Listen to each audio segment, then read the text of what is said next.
Bonjour à tous, bonjour Caroline. Bonjour Pierre. Et bienvenue dans cette Europe 1 midi. Vous les voyez autour de vous, ces sortes de longs fumes-cigarettes à la fumée inexistante ou alors vraiment très légère et curieusement inodore. On se dit après tout qu'il y a bien plus que Philippe Solers qui fume avec un fume-cigarette. Alors quels sont ces engins spatiaux à l'allure intersidérale? Eh bien, ce sont les cigarettes électroniques. Un véritable boom car selon le ministère de la Santé, il y aurait 500 000 utilisateurs au moins en France. Marlboro, qui est en perte de vitesse sur le marché de la cigarette traditionnelle, va d'ici quelques semaines sortir son modèle de e-cigarette. Certaines entreprises et certaines compagnies aériennes autorisent de s'en griller une électroniquement dans les open space et dans les cabines. Un grand succès donc, mais n'a-t-on pas oublié, allez, un tout petit quelque chose, quels sont les danger de la e-cigarette? On n'en parle pas, tout simplement parce qu'on n'a pas encore le recul et donc potentiellement on ne connaît pas tout à fait encore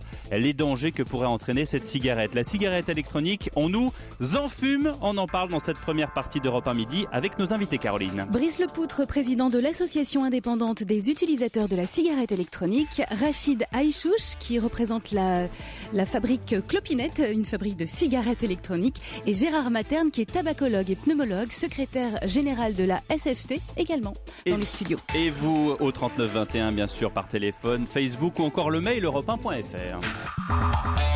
Europe 1 midi. Alors quelques chiffres tout d'abord, je l'ai dit, 500 000 utilisateurs potentiels en France au moins, certains disent 700 000, 9 à 11 euros pièce, c'est-à-dire l'équivalent de 2 paquets et demi de cigarettes, et pendant ce temps, la cigarette, elle, conduit à 70 000 morts par an et coûte 6 euros le paquet. Rachid Aïchouch, bonjour, vous êtes donc, on l'a dit avec Caroline, fabricant de cette e-cigarette. D'abord, comment ça marche tout simplement ? En fait, le procédé est relativement simple. C'est l'association d'une batterie qui s'associe à un accessoire central. Et l'association des deux choses développe une vapeur de propylène glycol. Donc on fume pas, on vapote comme on dit, c'est ça ? Tout à fait, on vapote. Donc on développe en fait une vapeur de propylène glycol, glycérine végétale, nicotine et des arômes naturels. Mais moi qui fume pas, faut m'expliquer parce que vous avalez la fumée ou pas ? Oui, bien sûr. Ah oui. En fait, on avale et on restitue de la vapeur, tout simplement. De la vapeur de propylène, nicotine et glycérine végétale. Mais alors d'abord, on va voir ce que sont exactement ces substances. Mais quand vous dites on vapote, quelle est la différence entre je fume et je vapote ? Je fume, c'est une combustion en fait, tabac et papier à rouler, combustion, et puis à l'intérieur, bien évidemment, vous retrouvez le monoxyde de carbone, le goudron, l'ammoniac et ainsi de suite. Et là, non. Et en revanche, tous les trucs que vous avez dit, là, glycol, machin, etc., ça...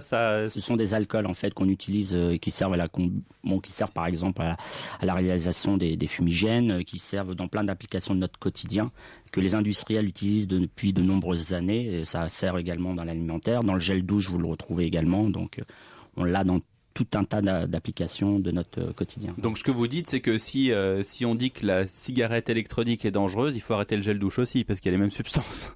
Exactement. Du moins, moi je vais rester dans ce qui est ma partie. Ce ne sera pas à moi de déterminer si c'est dangereux ou pas. Ce que je peux dire... vous en fichez, vous les vendez. Hein. Non, mais après, si c'est dangereux ou pas... Non, c'est pas ça. Je vais être prudent comme je dois l'être.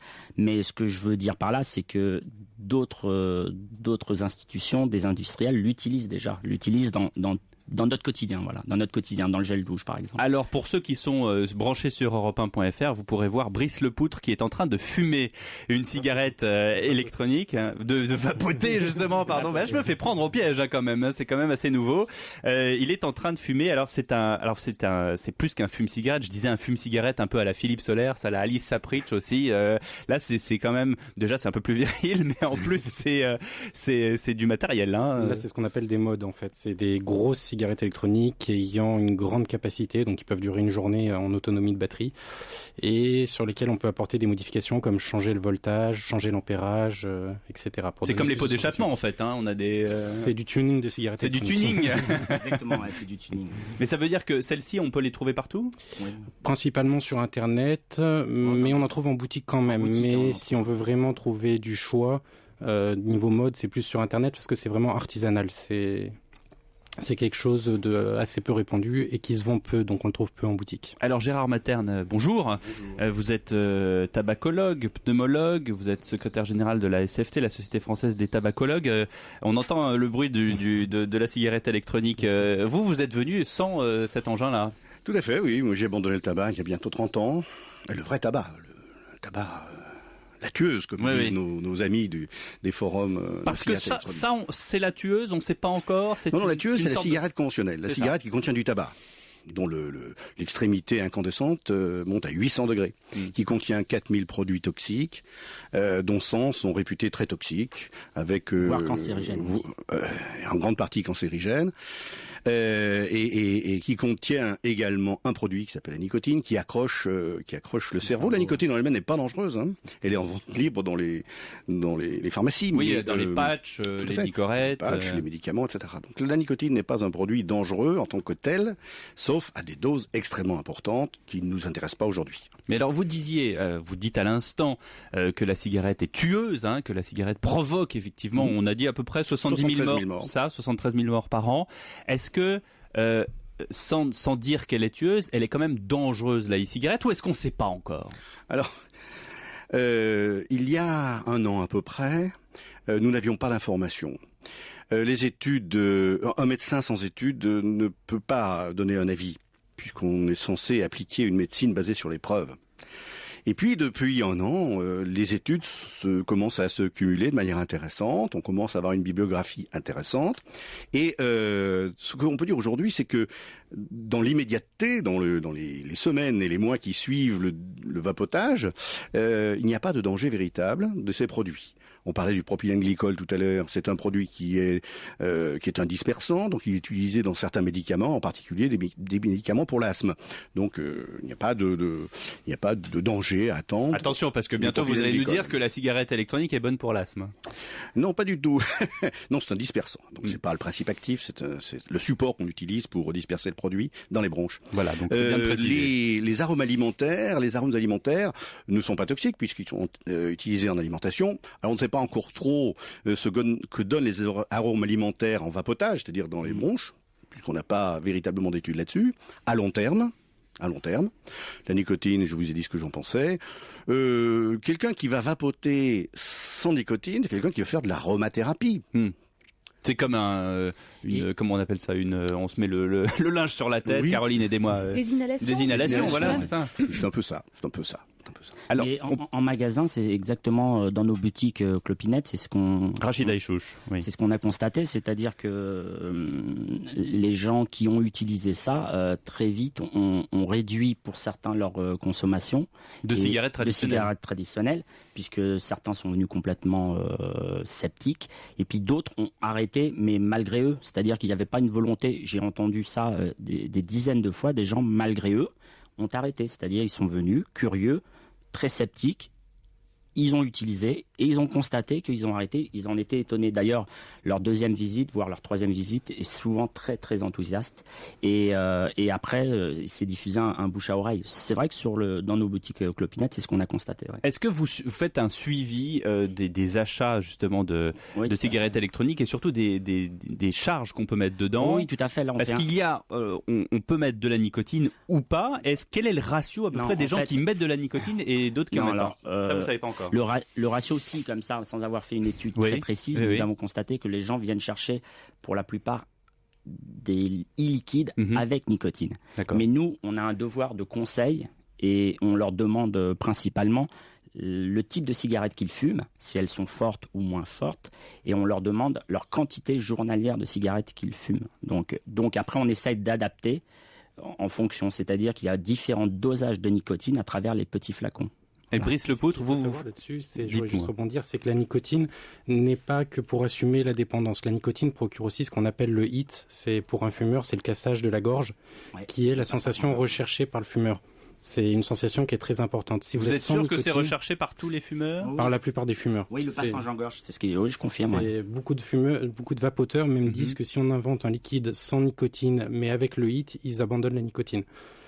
parce que c'est vraiment cette sensation qu'ils recherchent, et aujourd'hui cette sensation on ne l'a que par la nicotine. Docteur Materne. Oui, ce fait est très intéressant parce que les tabacologues ne connaissaient pas ce terme-là, le throat hit en anglais, c'est-à-dire cette impression de contraction du larynx au passage de... Et on sait aujourd'hui que c'est la quantité de nicotine qui déclenche ce hit.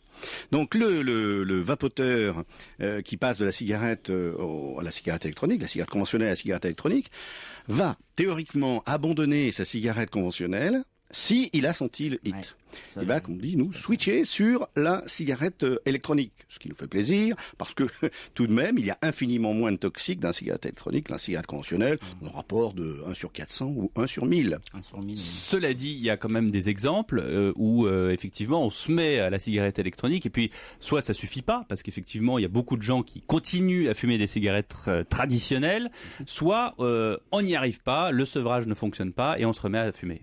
Tout à fait. Mais sur Oui, les contre, sondages qu'on a pu faire, auprès des forums, auprès de la population des vapoteurs, qui n'a aucune valeur scientifique parce que c'est pas sur des cadres d'âge, etc. On est sur un chiffre grosso modo de 72% des gens qui arrivent à arrêter complètement le tabac.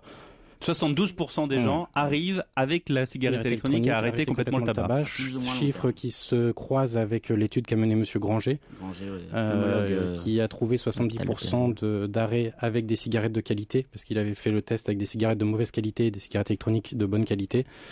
Donc, grosso modo, ces 70%, on les retrouve à peu près partout. Est-ce que ça veut dire, docteur Materne, que du coup, les professionnels de la santé encouragent l'achat pour le sevrage de cigarettes électroniques ? Alors, ils ne peuvent pas le faire. Moi, je ne peux pas faire d'ordonnance de cigarette électronique parce que je n'ai pas la preuve de l'innocuité à long terme du produit.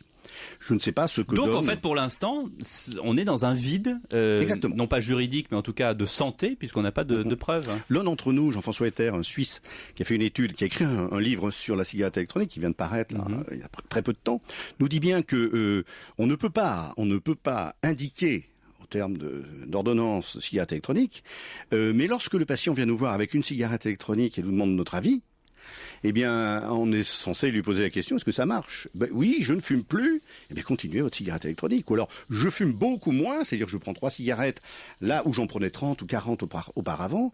Très bien, à ce moment-là, continuez votre cigarette électronique et prenez notre traitement pour essayer d'arrêter complètement la cigarette conventionnelle, la cigarette de tabac. Donc nous classerions, nous, à peu près ce produit comme un réducteur de risque du tabac. Le tabac entraîne des risques que l'on connaît bien. Eh bien, le vapotage va diminuer ces risques. Mais on ne peut pas aller au-delà aujourd'hui. Encore une fois, sans savoir ce qu'entraîne le vapotage. À long terme. Rachid Aïchouch. Dans nos boutiques, nous avons aussi constaté, et ça c'est les échos faits par les utilisateurs, que en vapotant, ils se sentent, j'allais dire, soudainement mieux. Très vite, ils nous font part. Non, mais très vite, ils nous font part d'un meilleur souffle. Très vite, ils nous font part d'un meilleur teint. Les femmes sont ravies et nous disent leur qualité de cheveux s'améliore, leur teint s'améliore, le souffle. Mais ça, c'est des choses qu'on entend tous les jours. C'est vrai que le corps nous envoie tout de suite les signaux, c'est très rapide. Mais vous êtes un ancien fumeur, Brice Lepoutre ? Je suis un ancien fumeur, il y a 5 ans. J'ai pu fumer une cigarette de tabac depuis 5 ans. Et racontez-nous un petit peu le sevrage, c'est-à-dire que vous avez commencé avec la e-cigarette et j'allais dire la clope traditionnelle, la cigarette traditionnelle ou Alors quand j'ai commencé, déjà ce qu'il faut savoir, c'était qu'il y a 5 ans, le matériel n'était pas de la qualité d'aujourd'hui. C'était très difficile de se mettre à la cigarette électronique. C'était artisanal. On trouvait ça dans des officines un peu... que sur Internet à l'époque, on achetait ça directement en Chine par Internet. Et donc c'était quelque chose d'assez compliqué à utiliser, d'assez mauvaise qualité. Donc c'était assez difficile. Mes premières 48 heures de sevrage étaient assez difficiles. Après, ça a été tranquille. Et après, c'était quoi le ratio ? Vous fumiez combien ? 3 cigarettes par jour plus la e-cigarette ? Non, je m'étais laissé ce qui me restait. En fait, il me restait 3 paquets de tabac. Par jour ? Je fume du tabac roulé, il me restait 3 paquets de tabac roulé. Je me suis dit, voilà, en paquet normal, ça coïncide à combien ? Grosso modo, un paquet et demi par jour. D'accord. Avec en plus la cigarette électronique. Je me suis laissé ce qui me restait en fait, et je me suis dit quand j'ai fini, je Et ça a Je reste à la fonctionné. cigarette électronique et ça a fonctionné. Parce que c'est quand même une question de volonté aussi, docteur Materne. Pas Hein. de volonté, non. Non. Non, la volonté n'a pas grand-chose à voir avec l'arrêt du tabac, c'est la motivation, c'est complètement différent. Sinon, il y aurait les gens volontaires qui La arrêtent de motivation. fumer, et puis ceux qui n'ont aucune volonté qui échouent. C'est pas du tout le cas. Donc, je voudrais répondre à mes À Rachid mes collègues- Aïchouch mes et à collègues ici Brice que, Lepoutre. il est tout à fait normal que très très rapidement les gens recouvrent le souffle et un teint normal, parce que dans le tabac, il y a un gaz qui est un gaz mortel qu'on connaît bien, qui est le monoxyde de carbone, qui n'existe pas, qui n'est pas dans la cigarette électronique. Or, ce monoxyde de carbone est l'ennemi de nos vaisseaux. Et donc les gens qui fument, le monoxyde de carbone prend la place de l'oxygène et du coup sont essoufflés parce qu'ils ont moins d'oxygène que les autres. Donc les sportifs ne fument pas, il y a que les touristes qui fument. Hein. Et puis les vrais sportifs. Et pour la peau, eh bien mon Dieu, la peau est mieux nourrie parce qu'il n'y a plus de monoxyde de carbone. Mais il y a aussi autre chose. C'est aussi la gestuelle, c'est-à-dire que le fumeur a un est C'est ça, c'est l'addiction au geste. Et ça, on va en parler. On va en parler juste après la publicité. On abordera aussi les questions de finances, hein, parce qu'on n'a pas encore clairement dit combien ça coûtait et combien ça pouvait représenter et où est-ce qu'on pouvait le trouver, parce qu'il y a tout un débat aussi de savoir si on va trouver la cigarette électronique chez les buralistes. Donc on en parle juste après la publicité. Vous êtes déjà nombreux à nous écrire sur europe1.fr pour nous donner votre avis sur la e-cigarette. Continuez. Combien de fois vapotez-vous par jour? Vous procure-t-elle les mêmes sensations, cette e-cigarette? Vous réagissez au 39 21, 34 centimes d'euros par minute et sur la page Facebook d'Europe 1 Midi. Europe 1 midi, 11h30, 13h. Pierre de Villeneuve. On continue de vapoter sur Europe 1 jusqu'à midi autour de Pierre de Villeneuve pour parler de la cigarette électronique. Gérard Materne, tabacologue et pneumologue. Il est également secrétaire général de la Société française des tabacologues. Rachid Aïchouch, qui représente la société Clopinet, fabricant de cigarettes électroniques. Et Brice Lepoutre, président de l'association indépendante des utilisateurs de la cigarette électronique. Et comme vous le dites si bien, Caroline, on continue à vapoter. Hein. On ne fume pas, on vapote avec vos questions et vos réflexions au 3921 ou sur le mail europe1.fr. Je lis le mail de Jean qui pose une question qui moi m'intéresse aussi, je dois le dire. La cigarette électronique peut-elle remplacer le cigare? Je suis un gros fumeur de cigares, donc sans avaler, il prononce bien sans avaler, mais j'ai un besoin de nicotine visiblement. Alors qui peut lui répondre, Brice Il Lepoutre? existe là-dessus des cigares électroniques qui sont de très bonne qualité, qui ont l'arôme cigare a été assez facile à reproduire. Parce que le cigare, c'est quand même très compliqué. Hein. Il y a les cigares cubains, il y a différents cigares cubains, il y a différents modules. Parce que si vous nous mélangez un double Corona à un petit module, etc., un petit Robusto fabriqué à Saint-Domingue, ça sera pas la même chose. Hein. C'est pas poussé jusque-là, mais l'arôme global du cigare est là aujourd'hui et vous avez des très bons cigares. Jean, vous avez votre réponse. Si vous voulez retrouver un Siglo 6 de chez Cohiba ou un double Corona de chez Juan Lopez, ça va être difficile. Docteur Materne, vous avez quelque chose à nous Oui, à je nous voulais dire. reprendre ce que j'ai entendu tout à l'heure au niveau de la dépendance. Il y a 3 types de dépendance dans le tabac. Dans le tabac. Il y a des dépendances pharmacologiques, et là la cigarette électronique y répond temporairement. Deuxièmement, il y a une dépendance psychologique, et ensuite une dépendance comportementale. Et là, la cigarette électronique ne règle pas du tout le problème du traitement de la dépendance comportementale. C'est-à-dire qu'il va permettre de l'assumer, mais non pas de la traiter. Or nous, les médecins, nous essayons de traiter. Là, on amène un palliatif, mais on ne soigne pas cette dépendance comportementale. Et là, la cigarette électronique n'a pas apporté d'éléments concluants sur le traitement de cette dépendance. Parce que il faut quand même bien se dire que la cigarette électronique n'est pas un médicament. Il n'est pas près de l'être, n'est pas un produit du tabac, et j'espère qu'il n'est pas près de l'être. C'est un produit de consommation courante. Ce que vous dites, c'est qu'en fait, la meilleure solution encore, ça serait d'arrêter de fumer. Absolument. Oui, Hein Et absolument, ça et serait sans l'idéal. détour. la cigarette Rachid électronique, la cigarette électronique peut être une béquille provisoire avec laquelle on se soutient pendant une période et avec laquelle on essaie à terme, bien évidemment, d'arrêter. C'est-à-dire que on constate ça également, c'est que j'ai croisé beaucoup d'utilisateurs venir me faire un petit coucou pour me dire voilà, je suis content, j'ai arrêté, mais bien évidemment pas au bout d'une semaine, au bout de 6 mois sont venus. Et alors justement, Brice Lepoutre, vous qui êtes passé de la cigarette traditionnelle à cette espèce de mastodonte que vous avez entre les mains, qui est donc une cigarette tunée, hein, puisque vous avez prononcé le mot de tuning tout à l'heure vous-même. Quand est-ce que vous comptez arrêter ça? Justement là-dessus, par rapport à ça, il y a eu aussi une autre addiction qu'on n'a pas évoquée. Il y a l'addiction au plaisir que provoque le tabac, parce que malheureusement, il provoque un certain plaisir psychologique, mais qui est bien présent. La cigarette électronique arrive à reproduire ce plaisir, et du coup, je suis complètement accro à ce plaisir, je le reconnais. Et aujourd'hui, pour moi, vous parliez tout à l'heure de béquille, pour moi, c'est le cas. Vous m'enlevez demain ma cigarette électronique. Sur du long terme, j'arrive à m'en passer pendant une journée, 2 jours, il n'y a pas de problème. Mais sur du long terme, demain on interdit la cigarette électronique, je redeviens fumeur. Vous redevenez fumeur, docteur Mater. Oui, ce que vous dites est très vrai. C'est-à-dire que le plaisir, c'est quoi? C'est la dépendance psychologique. Quand j'ai mon produit, je suis bien. Quand je l'ai pas, je suis pas bien. Hein, le non-fumeur ou l'ancien fumeur, mais surtout le non-fumeur, ne sait pas qu'il est toujours heureux. Mais ça, à la limite, j'allais dire, vous allez me contredire si c'est pas vrai, mais on peut pas le soigner. C'est plus qu'une question de motivation. Là, pour le coup, je reviens sur mon terme de volonté, parce que voilà, soit on se dit, je sais très bien, je suis conscient que ça fait plaisir et que j'ai un plaisir avec ça. Maintenant, il y a quand même des dangers, donc c'est un peu à chacun de savoir aussi. On peut pas non plus être totalement assisté en se disant, au secours, aidez-moi. C'est tout à fait le cas. C'est tout à fait le cas. Aucun fumeur ne ressemble à l'autre. Il arrive à traiter son problème d'addiction à partir du moment où il va répondre à la question pourquoi est-ce que je me fais aussi mal, parce que s'arrêter de fumer de temps en temps ça fait mal, mais le jour où on a compris ce qu'il fallait faire pour s'arrêter de fumer, remplacer ce tabac par autre chose, moi je ne sais pas désapprendre à fumer, je sais sans doute apprendre aux autres à ne pas fumer. Alors Rachid Aïchouch, vous qui fabriquez ces cigarettes électroniques, où est-ce qu'on en est? On les fabrique pas. Vous les revendez? Voilà, exactement. Voilà, elles sont fabriquées où? Alors le matériel pour l'essentiel c'est en Chine pour ce qui est accessoires comme batterie et accessoires. Et pour les liquides, ce sont des liquides français. Nous Clopinette, le réseau Clopinette ne travaille qu'avec des liquides français. Alors pour l'instant, donc on le trouve sur le site internet. Qu'est-ce qu'il y a comme polémique autour des buralistes? Parce que pour l'instant, on ne sait pas encore si ça va être disponible chez les buralistes ou que chez les buralistes ou également sur internet. La polémique, c'est que selon eux, ça devrait être un produit du tabac, assimilé à un produit du tabac, et donc ça devrait être à eux de le distribuer.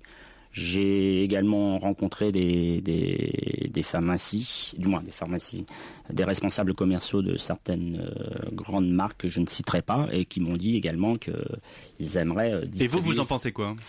En fait, nous, dans nos boutiques Clopinette, on a constater que les gens viennent chercher bien sûr de l'information, mais également beaucoup de conseils.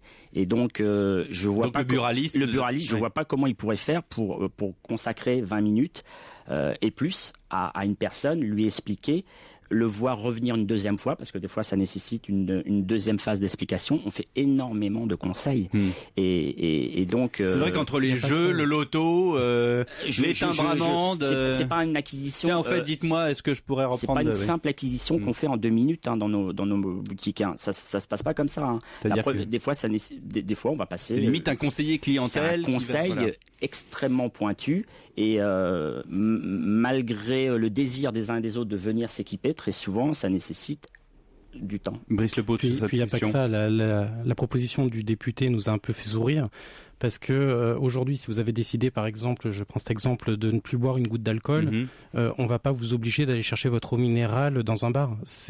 On veut se passer du tabac.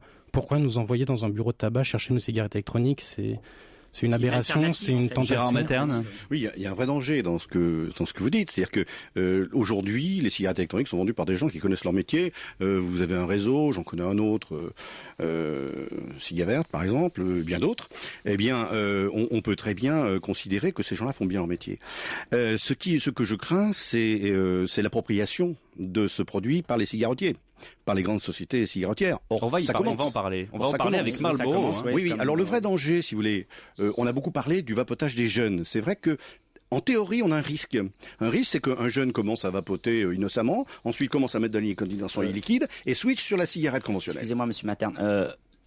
en fait, les jeunes, déjà les mineurs sont interdits dans nos structures et véritablement interdits. Ça, je tiens à le préciser. Mais c'est surtout, je pense que je vois mal un jeune prendre une cigarette électronique. Non, et puis la deuxième chose, c'est pas in, non? Ou alors je me fais une idée. Non, après, on me dit que on oui. interdit quelque chose et où on dit c'est pas bien après, ce ne sont que des fumeurs. Vous pensez ça? Alors, des jeunes j'ai des risques théoriques. À partir du moment où c'est que des jeunes fumeurs. Une étude en particulier en Pologne par un de nos collègues, Goniewicz, qui a montré qu'il n'y avait pas de danger en Pologne de passage, et la Pologne est très vapotage. Il n'y a pas de danger des jeunes de passage de la cigarette électronique à la cigarette conventionnelle. Mais le danger que je vois actuellement, c'est l'appropriation de cette technique par les cigarettiers, qui ne sont pas des philanthropes, et qui vont amener sans doute à réactualiser leur marketing par cet objet pour faire entrer les jeunes dans le tabagisme. Et là, il y a un danger réel dans cette appropriation. Ah bah c'est carrément ce qui est en train de se passer avec Marlboro, non? Parce que Marlboro, j'ai lu qu'ils étaient en perte de vitesse sur le marché des cigarettes traditionnelles et que maintenant ils allaient développer et qu'ils allaient lancer au deuxième semestre donc de cette année, donc à partir de juin, une cigarette électronique qui va peu à peu, selon eux, remplacer la cigarette traditionnelle. Pour nous, au sein de l'association, c'est aussi le danger. C'est pour ça qu'on demande vraiment à ce que ça soit ni médicament ni produit du tabac, que les deux gros mastodontes que sont la pharmacie et le tabac ne puissent pas être invités à la table de la cigarette électronique. Comment on fait pour empêcher ça? Ça après. Ah bah vous avez pas la réponse. Hein. Non, on n'a pas encore la réponse. En fait, on sait par contre que les utilisateurs sont ravis et nous soutiennent. Et d'ailleurs, dès qu'ils le peuvent, ils signent les pétitions que nous avons mis à leur disposition. Donc, alors, une question de Cyril dans Europe 1 Midi. Mon épouse était une petite fumeuse. Elle est maintenant une bonne vapoteuse. N'y a-t-il pas de risque d'augmenter la consommation, Gérard Materne? Sur le plan théorique, oui. Oui. Sur le plan pratique, on n'a pas d'études. C'est-à-dire on peut fumer peu de cigarettes et tout d'un coup se mettre à beaucoup fumer des e-cigarettes. S'il y a très peu de toxiques dans la cigarette électronique, c'est pas un problème. Le danger que je vois dans cet appel, c'est d'arrêter à un moment donné, que cette personne arrête sa cigarette électronique et repasse à la cigarette conventionnelle en augmentant son tabagisme. Alors c'est un cas d'école, mais on peut y voir un danger. On peut y voir un danger. Rapidement, juste, je voulais savoir combien ça coûtait, Rachid Aïchouch, pour terminer. Il y a une fourchette de prix qui est aussi entre 50 € et qui va jusqu'à... Ça, c'est pour le dispositif et après, on a des recharges? Oui, voilà, de 50 à 80 pour faire vite. Et ensuite, vous avez des petites recharges liquides qui sont à 5,90 € et qui correspondent à l'équivalent de 6 à 7 paquets de... 3 paquets. Vous n'êtes pas d'accord, hein? Non, ça dépend combien. En fait, 6-7 paquets. Moi, j'ai lu aussi 2 paquets et demi. Hein, mais non, sincèrement, sur le terrain, c'est une petite recharge liquide. Donc, c'est moins cher que la cigarette traditionnelle? Bien évidemment, oui. On n'a pas abordé ce chapitre-là. Voilà. Oui. Alors, on n'a pas encore d'aspect bien précis sur savoir si cette cigarette est une enfumeuse et qu'elle apportera des dangers plus tard. Mais en tout cas, visiblement, elle aide au sevrage. C'est ce qu'on a expliqué dans cette première partie d'Europe 1 Midi. Merci beaucoup à vous trois.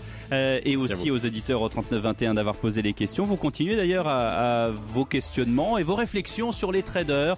Eh bien, 3 banques françaises ont enregistré des taux d'augmentation pour leur rémunération des traders. Qu'en pensez-vous? C'est le débat juste après midi.